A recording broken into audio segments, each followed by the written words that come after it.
Lunch break ngayon and andito kami kasama ng aking mga grade 4 pupils. Okay, katuwaan lang. Meron daw silang mga tanong. May mga gusto silang itanong. Okay, sino yung may unang tanong? Sige, go Rayber. Ano yung tanong mo, Ber? Anong isda ang mahilig maligo sa ulan?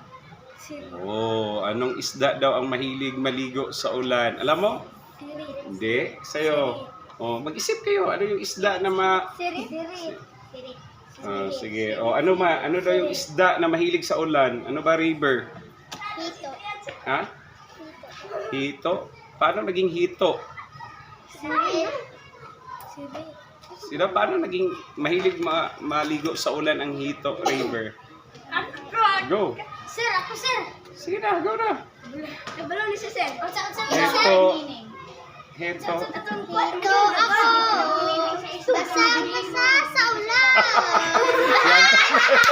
Yun pala yun. Hito ako, basa-basa sa ulan. Ito. Anong isda ang pumuputok?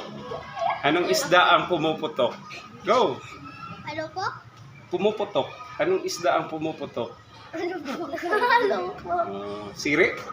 Wala. Wala. CD. Bangos.